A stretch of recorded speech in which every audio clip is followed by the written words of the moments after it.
கண்ணை உறுத்தல ஸ்டாலின் அவர்களை மனது உறுத்துகிறது. இன்று ஜனநாயகத்தின் அரசியலமைப்பு சட்டத்தை கையில் ஏந்துவதற்கு ஒரு கட்சிக்கு தகுதி இருக்கிறது என்றால் அது பாரதிய ஜனதா கட்சிக்குத்தான். ஏன் இதை சொல்கிறேன் என்றால், அரசியல் அமைப்பு சட்டத்தை மிதித்தவர்கள், மரியாதை இல்லாமல் நடத்தியவர்கள், ஜனநாயகத்தின் குரல் வளையை அவசர நிலை பிரகடனம் என்ற நிலையில் நெறித்தவர்கள் இன்று அரசியலமைப்பு சட்டத்தை கையில் வைத்துக் கொண்டு பதவி பிரமாணம் எடுக்கிறார்கள்.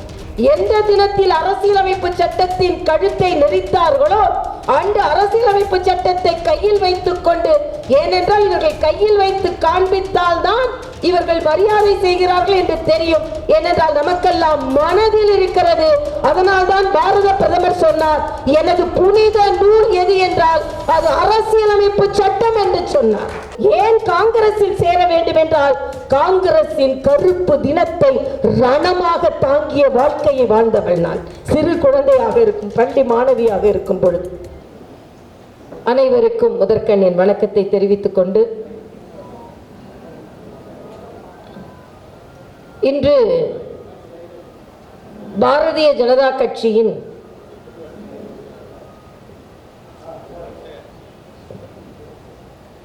கூட்டணி ஆட்சி டெல்லியில் பல பாராளுமன்ற உறுப்பினர்கள் பதவியேற்று இன்று இந்த நாட்டிற்கு பாரதிய ஜனதா கட்சி கூட்டணி ஆட்சியோடு இன்று அரியணை ஏறி இருக்கும் விருப்ப தினமாக இருந்தாலும், சரித்திரத்தில் இது மரியாதைக்குரிய இந்திரா காந்தி அவர்கள் கொண்டு வந்ததன் கருப்பு தினம் என்ற வகையில் நாம் இதை கண்டனத்திற்குரிய ஒரு கூட்டமாக இன்று நடத்தி கொண்டிருக்கிறோம். இங்கே இந்த நிகழ்ச்சிக்கு தலைமை தாங்கி நடத்தி கொண்டிருக்கின்ற மாவட்ட தலைவர் அருமை சகோதரர் காளிதாஸ் அவர்களுக்கும், இங்கே 2 பேர் வந்து எப்படி மிசாவில் கைதாகி இன்றும் அதன் அடையாளமாக நம்மோடு நடமாடிக்கொண்டிருக்கும் திரு ஆதிகேசவன் அவர்களுக்கும் திரு ராஜேந்திரன் அவர்களுக்கும் முதலில் எனது வணக்கத்தை நான் தெரிவித்துக் கொள்கிறேன். அந்த தியாகம் எல்லாம் ஈடு இணையற்ற தியாகம்.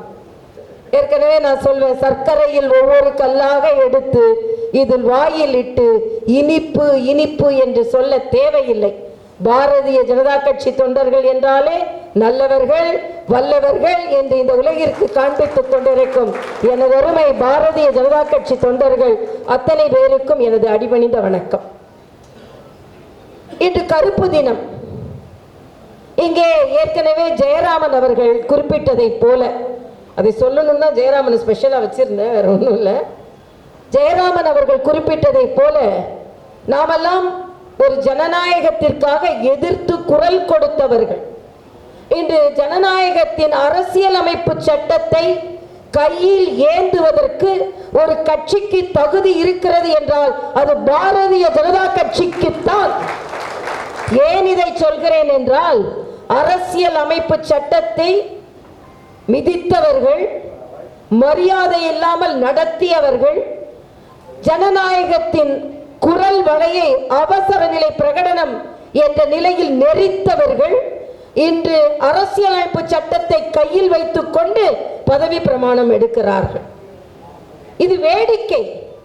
ஏனென்றால் இந்த நாடு, அதுவும் இன்று எந்த தினத்தில் அரசியலமைப்பு சட்டத்தின் கழுத்தை நெறித்தார்களோ அந்த அரசியலமைப்பு சட்டத்தை கையில் வைத்துக் கொண்டு, ஏனென்றால் இவர்கள் கையில் வைத்து காண்பித்தால் தான் இவர்கள் மரியாதை செய்கிறார்கள் என்று தெரியும். ஏனென்றால் நமக்கெல்லாம் மனதில் இருக்கிறது. அதனால் தான் பாரத பிரதமர் சொன்னார், எனது புனித நூல் எது என்றால் அது அரசியலமைப்பு சட்டம் என்று சொன்னார்.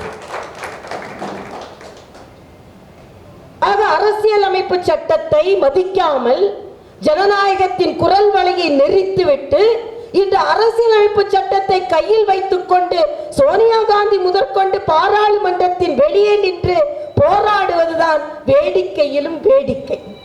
இதுதான் இந்த நாட்டில் நடந்து கொண்டிருக்கிறது. இங்கே ஜெயராமன் சொல்லும் பொழுது ஒன்றை சொன்னார். ஏன் நான் இந்த நிகழ்ச்சிக்கு வருவதில் முழு தகுதியுடையவள் என்றால், பல பேரிடம் என்னிடம் கேள்வி கேட்பார்கள். நான் ஒரு காங்கிரஸ் குடும்பத்தை சார்ந்தவள். ஏன் காங்கிரஸை சார்ந்த குடும்பத்தை சார்ந்தவளாக இருந்தாலும் எனது 2 தாத்தாக்களும் சுதந்திர போராட்ட வீரர்கள். ஏன் அந்த கட்சியில் சேராமல் பாரதிய ஜனதா கட்சியில் என்னை இணைத்துக் கொண்டேன் என்றால், ஜனநாயகத்திற்காக பாடுபடும் ஒரே கட்சி பாரதிய ஜனதா கட்சி என்று 25 ஆண்டுகளுக்கு முன்னாலே நான் தேர்வு செய்தேன். 25 ஆண்டுகளுக்கு முன்னால் அல்ல, இன்று ஆதிகேசவன் அவர்களும் ராஜேந்திரன் அவர்களும் அவசர நிலைக்கு எதிராக போராடி சிறை சென்றார்கள் என்று நாம் இன்று அவர்களை பாராட்டுகிறோம். ஆனால் தார்மீகமாக அரசியல் அமைப்பு சட்டத்தை பாதுகாக்கின்ற ஒரு சூழ்நிலை இருந்தும் அது மதிக்கப்படாமல் இந்த ஜனநாயகத்தின் குரல்களை நெரிக்கப்பட்ட அவசர நிலை பிரகடனத்தை எதிர்த்து 14 வயதிலேயே தார்மீகமாக போராடியவர் நான் என்பதை இங்கே நான் தெளிவுபடுத்துகிறேன். ஒரு சம்பவத்தை சொல்கிறேன். நான் அப்பொழுது சென்ட் ஆன்ஸ் கான்வென்ட் என்ற ராயபுரத்தில் படித்துக் கொண்டிருக்கிறேன். பள்ளி மாணவி. என் தாய் நிறைமாத கர்ப்பிணி. அவசர நிலை பிரகடனப்படுத்தப்படுகிறது. பழைய காங்கிரஸை சார்ந்தவர்கள் என்பதால் என் தந்தை கைது செய்யப்படுகிறார்கள். தந்தை கைது செய்யப்பட்டதால் வீட்டில் உதவியாளர் இல்லை, சேவகர்கள் இல்லை, டிரைவர் இல்லை, யாருமே இல்லை. ஒரு மயானம் பூமி போல இந்த பாரத தேசம் காட்சியளித்துக் கொண்டிருக்கிறது. அவசர நிலை என்று பத்திரிகை சுதந்திரத்தை பற்றி பேசுகிறார்கள். இந்த 10 ஆண்டு காலம் அவசர நிலையை போல இருந்தது என்று பேசுகிறார்கள். ஆனால் தன்னை கேலி சித்திரம் செய்த ஒருவரை கூப்பிட்டு பாராட்டிய பிரதமர் எந்த அளவிற்கு பத்திரிகை சுதந்திரத்திற்கு வழிவகுத்திருக்கிறார் என்று நமக்கு தெரியும். ஆனால் அந்த பத்திரிகை சுதந்திரத்தின் கழுத்தை நெரித்து அவசர நிலை பிரகடனம் அறிவிக்கப்படுவதற்கு முன்னாலேயே பத்திரிகைகளின் மின் இணைப்புகள் துண்டிக்கப்பட வேண்டும் என்பது இந்திரா காந்தியின் ஆணை. 7000க்கு மேல் பத்திரிகை சகோதரர்கள் கைது செய்யப்பட்டார்கள் என்பது அவசர நிலை பிரகடனத்தின் கருப்பு நாட்கள். 1,10,000 தலைவர்கள் பாரத தேசம் முழுவதும் கைது செய்யப்பட்டார்கள் என்பது கருப்பு தினத்தின் சரித்திரம். பல லட்சம் பேர் குடும்ப கட்டுப்பாடு செய்ய சொன்னார்கள், செய்யப்பட்டார்கள். இன்று மரியாதைக்குரிய பாரத பிரதமர் அவர்கள் இந்த நாட்டில் வறுமை ஒழியப்பட வேண்டும், அதனால் அதிகம் குழந்தை பெற்றுக் கொள்பவர்கள் அதை அப்படி அந்த நோக்கில் சொன்னதை இதை மிகப்பெரிய அரசியலாக்கி ஒரு சமூகத்தை சொன்னதை போல திரித்தவர்கள் அன்று அந்த சமூகத்தை சேர்ந்தவர்களை தேடி சென்று உங்களால் தான் அதிகமாக மக்கள் தொகை இது இருக்கிறது, நீங்க நெட்ல போய் பார்த்தீங்கன்னா தெரியும், அவர்களை குறிநோக்கி அவர்களை கட்டாயப்படுத்தி அவர்களுக்காக குடும்ப கட்டுப்பாடு அறுவை சிகிச்சை செய்வதற்கு அவர்களை கட்டாயப்படுத்தி இருக்கிறார்கள். ஆக இவர்களுக்கு பாரதிய ஜனதா கட்சியை சுட்டி காண்பிப்பதற்கு எந்த உரிமையும் இல்லை. ஆக என் அம்மாவிற்கு 5வது குழந்தை, என் தங்கை இப்பொழுது அவளும் மருத்துவர் தான், யாருமே இல்லை. திடீரென்று பிரசவ வலி வந்து விட்டது. நான் பள்ளி மாணவி, எனக்கு என்ன என்றே தெரியவில்லை. அம்மா துடிக்கிறார்கள். கார் இல்லை, டிரைவர் இல்லை, உதவியாளர் இல்லை. எங்க வீட்டுக்கு நாங்க இருந்த ராயபுரத்துல அந்த ஓரத்துல ரிக்ஷாக்காரங்க நின்றுட்டு இருப்பாங்க. சின்ன பெண்ணாக ஓடி சென்று அந்த ரிக்ஷாக்காரனை கூப்பிட்டு எங்க அம்மாவும் நானும் சென்று நடு இரவு மருத்துவமனைக்கு கூட்டி செல்கிறேன். அப்பொழுது மருத்துவமனையில் சொல்கிறார்கள், அப்பா இல்லை, யாருமே இல்லை, குழந்தை குறுக்கே இருக்கிறது, உடனே அறுவை சிகிச்சை செய்ய வேண்டும் என்று சொல்கிறார்கள். கையெழுத்து போட்டு கன்சென்ட் ஃபார்ம் என்று சொல்வார்கள் அல்லவா, அதில் கையெழுத்து போட்டு கொடுங்கள் என்று சொல்கிறார்கள். பள்ளி மாணவியாக இருக்கும் எனக்கு ஒன்றுமே புரியவில்லை. ஆபரேஷன் என்று சொன்னவுடன் ஐயோ எனக்கு என்ன பயமாக இருக்கிறது என்று சொல்லி அழுது கொண்டே கையெழுத்து போட்டேன். அன்று பிறந்ததுதான் என் தங்கை சௌந்தர்யா என்று பெயர். இதை போல பரிதவித்துக் கொண்டிருந்தேன். அப்பொழுதுதான் என்னிடம் கேட்டார்கள், ஏன் அரசியலில் வர வேண்டும், ஆனால் ஏன் காங்கிரஸில் சேர வேண்டும் என்றால், காங்கிரசின் கருப்பு தினத்தை ரணமாக தாங்கிய வாழ்க்கையை வாழ்ந்தவள் நான், சிறு குழந்தையாக இருக்கும், பள்ளி மாணவியாக இருக்கும் பொழுது. அது மட்டுமல்ல, இன்று நமது ஜெயராமன் அவர்கள் சொன்னதை போல RSS இயக்கத்தை பற்றி சொன்னார். இன்னொரு சம்பவத்தையும் சொல்கிறேன். RSS இயக்கத்தை சார்ந்தவர்கள் தான் அதிகம் கைது செய்யப்பட்டார்கள். மரியாதைக்குரிய LG அவர்கள் சொல்வார்கள், நாங்கள் எல்லாம் மாறு வேடத்தில் சுற்றி திரிந்து கொண்டிருந்தோம் என்று சொன்னார்கள். எப்படி பாரதிய ஜனதா கட்சியில் இது ஜனநாயகத்திற்கான மக்களின் சேவைக்கான இயக்கத்தை சார்ந்த கட்சி என்பது, தஞ்சை மருத்துவக் கல்லூரியில் படித்துக் கொண்டிருக்கிறேன் நான், பயிற்சி மருத்துவர். அப்பொழுது தங்கராஜ் என்று ஒரு அரசு அதிகாரி அங்கே ரத்த வாந்தி எடுத்து அனுமதிக்கப்படுகிறார். ரத்தம் கிடைக்கவில்லை. பயிற்சி மருத்துவராக மேலும் கீழும் ஓடுகிறேன். இப்பொழுது போல அங்கே மருத்துவ உதவிகள் கிடையாது, பிளட் பேங்க் கிடையாது. இன்னும் சொல்ல போனால் சொல்லி தெலுங்கானா ஆளுநராக இருக்கும் பொழுது ரத்த வங்கி ஒன்றை ஆரம்பித்து அதற்கு ஒரு ஆப் ஒன்றை தயார் செய்து எங்கெல்லாம் ரத்தம் கிடைக்கும் என்று அதில் தெரிவிக்கும்படி ஒரு ஆப்பை தயார் செய்து அதை முன்னாள் குடியரசுத் தலைவர் மரியாதைக்குரிய ராம்நாத் கோவிந்த் அவர்கள் அதை வெளியிட்டு பாராட்டை தெரிவித்தார்கள் என்றால், ஏன் அதை நான் செய்தேன் என்றால், ரத்தத்தின் அந்த தேவை ஒரு மருத்துவர் என்ற முறையில் எனக்கு தெரியும் என்பதனால். ஆக ரத்தம் தேவைப்படுகிறது, என்ன செய்வது என்று தெரியவில்லை. மேலும் கீழும் ஓடுகிறேன். உடனே அங்கே உள்ளவர்கள் சொல்கிறார்கள், இல்லை டாக்டர், ரத்தம் கிடைக்காது, இவர் செத்து போக வேண்டியதான், நமக்கு வேற வழியே இல்லை டாக்டர், நடுராத்திரில எங்க ரத்தம் கிடைக்கும். அப்போது ஒரு வார்ட் பாய் சொல்கிறார், இல்லை RSS தொண்டர்களை நாம் தொடர்பு கொண்டால் அவர்கள் வந்து ரத்தம் தருவார்கள் என்று சொல்கிறார். தஞ்சையில் எனக்கு யாரையும் தெரியாது, ஆனால் நான் திருச்சி RSS அலுவலகத்தை, அப்பெல்லாம் ட்ரங்க் கால் தான் போடணும், செல்போன் கிடையாது. RSS அலுவலகத்தை தொடர்பு கொள்கிறேன். இரவு, நீங்கள் நம்ப மாட்டீர்கள், அதிகாலை 10 சுயம் சேவகர்கள் வந்தார்கள், ரத்தம் கொடுத்தார்கள். இன்று அந்த தங்கராஜ் இன்றும் உயிரோடு இருக்கிறார். அப்பொழுதுதான் காங்கிரஸ் கட்சியை சார்ந்த குடும்பத்தை சார்ந்த எனக்கும் எப்படி RSS பற்றிய விதை என் மனதில் விழுந்தது. ஆக இவையெல்லாம் சாதாரண சரித்திரம் கிடையாது. ஆக நாங்கள் எல்லாம் இந்த கருப்பு தினத்தால் ரணப்பட்டு காயப்பட்டு வந்துதான் இங்கே நின்று கொண்டிருக்கிறோம். அதனால் தான் சின்ன வயதில் இந்த கிடைத்த இந்த உறுதி, எந்த சாதனையும் செய்ய முடியும் என்பதையும், பாரதிய ஜனதா கட்சிக்கு தலைமை தாங்க முடியும் என்ற உறுதியையும், எந்த எதிர்ப்பு வந்தாலும் எதிர்த்து போராட முடியும் என்ற மன துணிச்சலையும் எனக்கு தந்தது என்றால் அது இந்த கருப்பு தினத்தில் விதைக்கப்பட்ட ஒரு விதை என்பதை நான் தெரிவித்துக் கொள்கிறேன். ஒரு பள்ளி மாணவியாக இருக்கும் பொழுது இந்த கருப்பு தினத்தின் கொடுமையை நான் நேரடியாக அனுபவித்தவள்.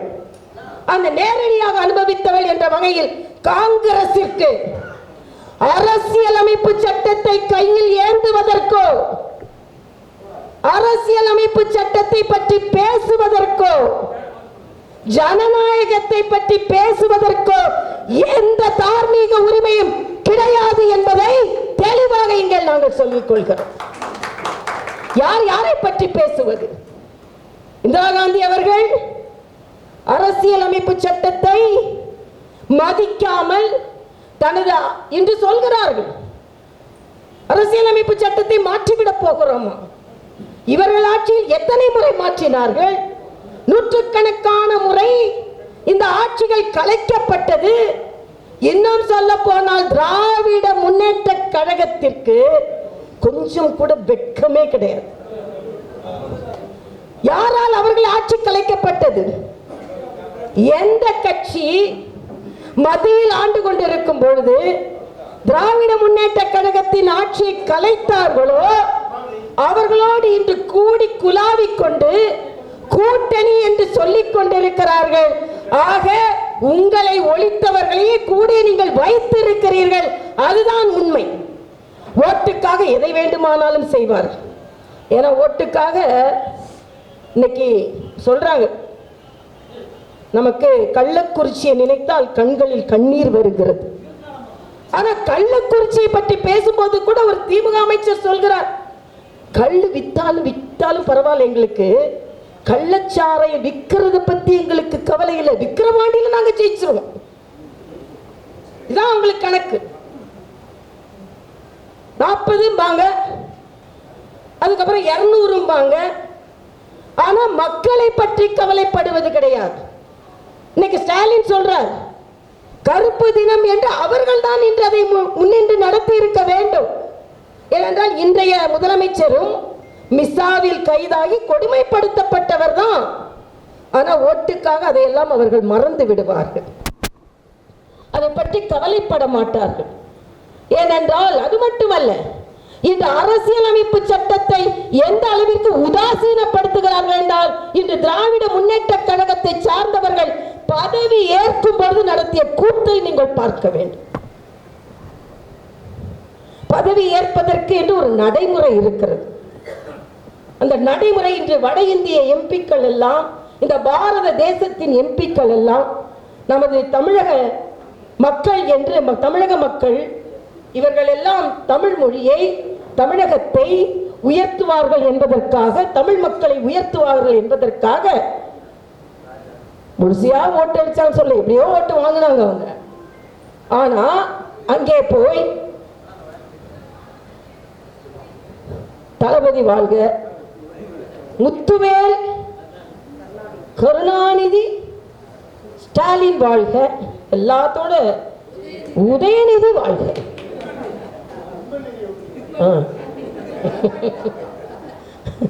நிதியா வரும், ஏதோ ஒரு நிதி வரும். ஆமா, அதுல வேற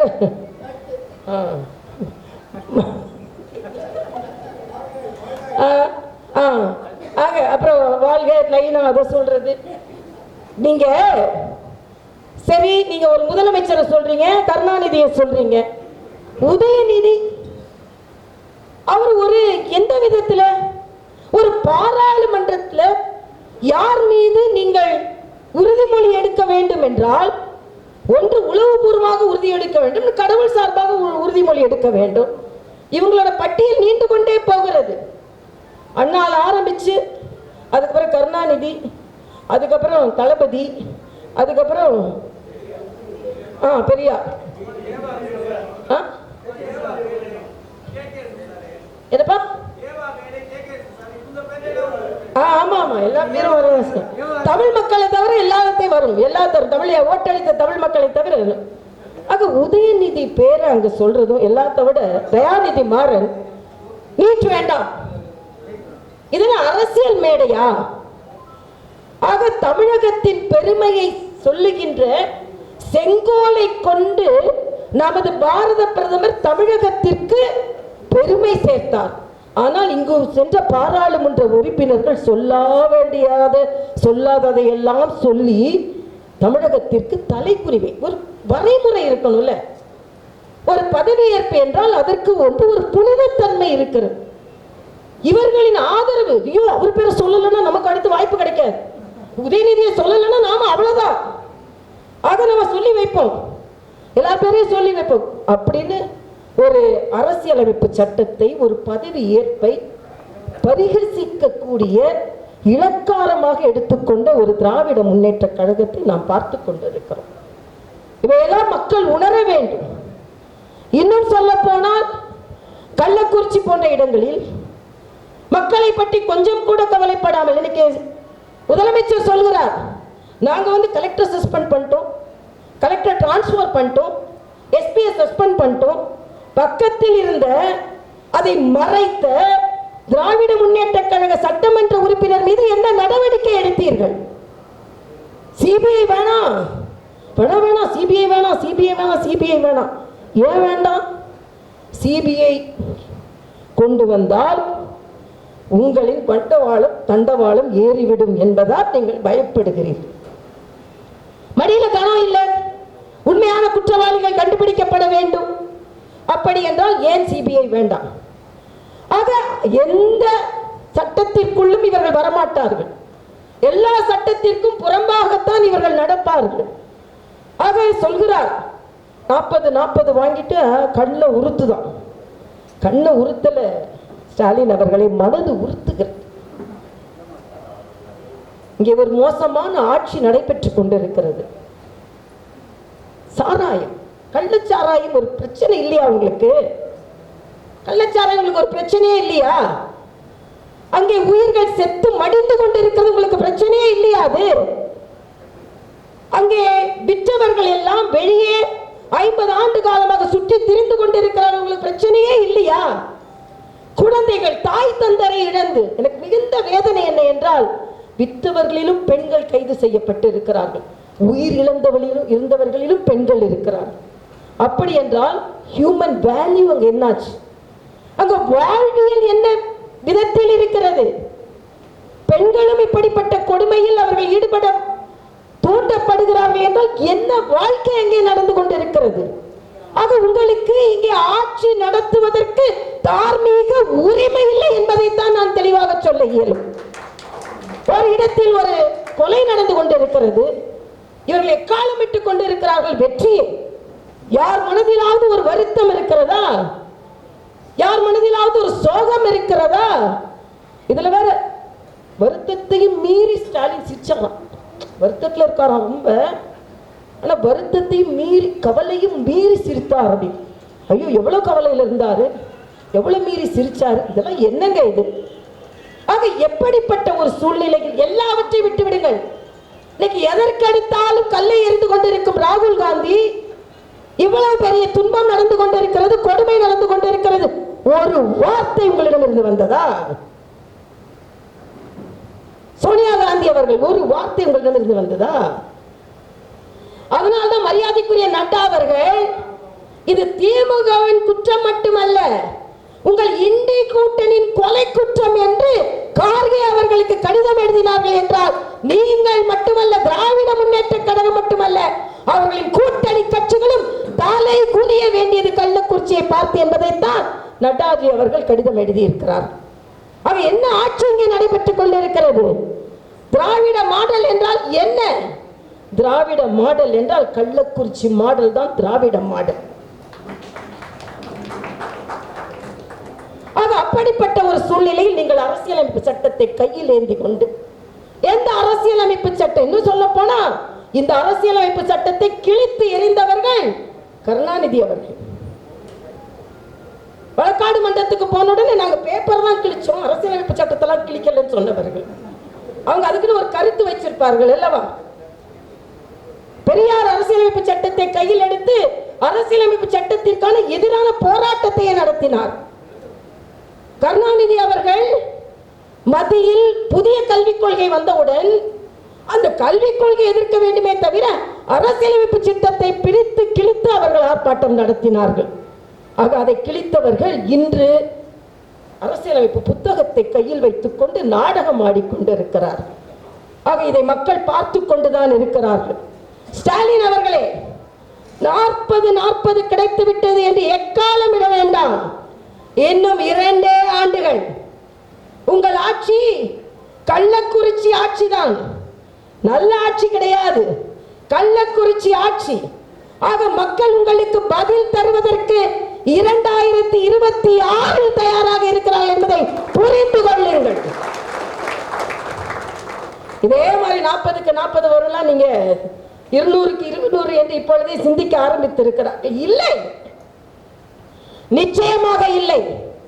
இன்னும் சொல்ல போனால் உங்களுக்கு எதிர்கட்சியாக, உங்களுக்கு சவாலாக வரக்கூடிய கட்சி பாரதிய ஜனதா கட்சி என்பதை தெளிவாக சொல்லிக் கொள்கிறேன். அதற்கு அடித்தளமிட்டு இருக்கிறது இந்த பாராளுமன்ற தேர்தல். பாராளுமன்ற தேர்தலில் வெற்றி பெற்று விட்டீர்கள், ஆனால் தேர்தலில் நின்றவர்களுக்குத்தான் தெரியும் நீங்கள் எப்படி வெற்றி பெறுகிறீர்கள் என்று. மக்களுக்கு கொடுக்கின்ற நலத்திட்டங்களை முந்தைய நாள் நீங்கள் போடுகிறீர்கள், அதையே அவர்களை பயமுறுத்துகிறீர்கள். நீங்கள் எங்களுக்கு வாக்களிக்கவில்லை என்றால் இந்த நலத்திட்டங்கள் எல்லாம் நின்றுவிடும் என்று ஏழை பெண்களை பயமுறுத்துகிறீர்கள். அவர்களை சுதந்திரமாக வாக்களிக்க விடாமல் மறுக்கிறீர்கள். இவற்றையெல்லாம் தாண்டியும் நாங்கள் இவ்வளவு வாக்குகளை வாங்கி இருக்கிறோம் என்றால், குறிப்பாக தென் சென்னையில், நீங்கள் எல்லாம் தென் சென்னையை சார்ந்தவர்கள் என்பதனால் ஏறக்குறைய 3 லட்சம் வாக்காளர்களை நாம் வாக்களிக்க வைத்திருக்கிறோம் என்றால், அவர்களின் ஒவ்வொருவரின் பொற்பாதத்தை நான் வேண்டி வணங்கி நன்றியுடன் அந்த பொற்பாதங்களை நான் வேண்டி கேட்டுக்கொள்கிறேன், நன்றி உணர்ச்சியோடு. அதற்கு பாடுபட்ட உங்கள் அனைவரையும் நான் பாராட்டுகிறேன். ஆனால் அதே நேரத்தில் தர்ம யுத்தத்தை நாம் ஆரம்பிக்க வேண்டிய சூழ்நிலையில் இருக்கிறோம். இந்த 40 என்று எக்காலமிட்டுக் கொண்டிருக்கிறார்கள். கள்ளக்குறிச்சிக்கு மக்கள் செத்தால் என்ன, நான் ஏன் போக வேண்டும்? மற்றவர்கள் அங்கே போனீங்களா, இங்கே போனீங்களா, அங்க வந்தீங்களா, இங்கே வந்தீங்களா? பிரதமர் வந்தாரா? இங்க எங்க வந்தார்? ஏன் கள்ளக்குறிச்சிக்கு மக்கள் 60 பேர் செத்து மடிந்து கொண்டிருக்கிறார்கள். ஒரு முதலமைச்சரால் போக முடியவில்லை என்றால் என்ன முதலமைச்சர் நீங்கள்? உதயநிதி போயிட்டாராம். இது என்ன குடும்ப விழாவா, கல்யாண விழாவா? நான் வரல, என் பையன் வருமானத்துக்கு. இது தமிழகம், தமிழக மக்கள். வெள்ளம் அங்க வந்தாலும் தூத்துக்குடிக்கு வந்து நான் போக மாட்டேன், உதயநிதி போனா போதும். ஆக இது என்ன குடும்ப விழாவா? இதையெல்லாம் மக்கள் பார்த்து கொண்டுதான் இருக்கிறார்கள். ஆக இந்த காலத்தில், இந்த கருப்பு தினத்தில் நாம் எல்லாம் ஒரு சபதம் ஏற்போம். இந்த கருப்பு தினத்தை கொண்டு வந்தவர்களும் அதில் திண்டாடினோம் என்று சொன்னவர்களும் இன்று கொண்டாடி கொண்டிருக்கிறார்கள். இல்லை, இந்த கருப்பு தினத்தை கொண்டு வந்தவர்கள் நிச்சயமாக தண்டனைக்குரியவர்களாக இருக்க வேண்டும். அதற்கு மக்கள் சக்தி தான் நமக்கு துணை புரிய வேண்டும். அதனால் இன்றிலிருந்து 40க்கு 40 சொல்லிக் கொண்டிருப்பார்கள், அவர்களை வீட்டுக்கு அனுப்பிவிட்டு 200 நீங்க நினைக்கவே முடியாது. வருங்காலம் நமது காலம் என்றும் இன்னைக்கு அண்ணன் ஸ்டாலினே சொல்றாரு, தாமரை மலரும் மலரும் மலரும். நாங்கள மலரலையேன்னு ஏன் நீங்க ஒரு இடத்துல 2 இடத்துல இருந்துட்டு நீங்க ஆட்சிக்கு வரலையா? பாரதிய ஜனதா கட்சி 2 பாராளுமன்ற உறுப்பினர்களை வைத்துக் கொண்டு இன்று ஆட்சிக்கு வரவில்லையா? அதே போல இன்று நாங்கள் 4 பேர் இருக்கிறோம் என்றால் நிச்சயமாக இந்த சட்டமன்றத்தை தாமரைகளால் நிரப்புவோம் என்பதை நான் தெரிவித்துக் கொள்கிறேன். மறுபடியும் சொல்கிறேன், தமிழகத்தில் தாமரை மலர்ந்தே தீரும். எவ்வளவு வேண்டுமானால் கிண்டல் செய்யுங்கள். அதற்கான காலம் வந்துவிட்டது. வெற்றிகள் உங்களுக்கு மட்டும் வந்து சுற்றிக் கொள்ளாது, எங்களையும் வந்து பற்றிக் கொள்ளும் காலம் வெகு விரைவில் இருக்கிறது என்பதைத்தான் நான் இங்கே தெரிவித்துக் கொள்கிறேன். ஆக ஆணவத்தால் பேசுகிறார். ஆணவத்தில் நமக்குதான் மக்கள் வாக்களிச்சுட்டாங்களே, அப்புறம் ஏன் நம்ம கள்ளக்குறிச்சி போகணும்? எதை பற்றி கவலைப்பட வேண்டும் என்பதை சொல்லி நிச்சயமாக தமிழகம் பாரதிய ஜனதா கட்சியின் பக்கமும் தேசியத்தின் பக்கமும் திரும்பும் என்று சொல்லி, நீங்கள் எவ்வளவுதான் பரிகசித்தாலும் நாங்கள் அதே துணிச்சலோடு நாங்கள் எதிர்கொள்வோம். ஏனென்றால் எவ்வளவு எதிர்ப்புகள் வரட்டும், நான் ஏற்கனவே சொன்னதை போல நான் பள்ளி மாணவியாக இருக்கும் பொழுதே தார்மீகமாக இந்த அவசர நிலை பிரகடனத்தை எதிர்த்தவள். நாங்கள் எல்லாம் எதிர்த்து எதிர்த்து உருக்கேறியவர். இது பணங்காட்டு நெறி, எதற்கும் அது எந்த சலசலப்பிற்கும் அல்ல. அதனால் இன்று இந்த அரசியலமைப்பு சட்டத்தை கையில் ஏந்தும் ஒரு கட்சிக்கு உரிமை இருக்கிறது என்றால் அது பாரதிய ஜனதா கட்சி என்று சொல்லி, இந்த ஜனநாயகத்தின் குரல் வலையை நெறித்தவர்கள் கையில் அரசியலமைப்பு சட்டத்தை வைத்து இவர்கள் எல்லாம் என்னதான் நாடகம் ஆடினாலும் இனிமேல் ஒவ்வொரு பாரதிய ஜனதா கட்சி தொண்டனின் கடுமையான உழைப்பினால் நாங்கள் அதை எதிர்கொள்வோம் என்று சொல்லி 2026 சூரியன் உதிக்கிறதோ இல்லையோ, கைகள் உயர்கிறதோ இல்லையோ, இலைகள் துளிர்க்கிறதோ இல்லையோ, தாமரை மலர்ந்தே தீரும், தாமரை மலர்ந்தே தீரும், தாமரை மலர்ந்தே தீரும் என்று சொல்லி விடைபெறுகிறேன். நன்றி, வணக்கம். இது போன்ற மேலும் பல செய்திகளை அறிந்து கொள்ள Channel 5 நியூஸ் சேனலை சப்ஸ்கிரைப் பண்ணுங்க.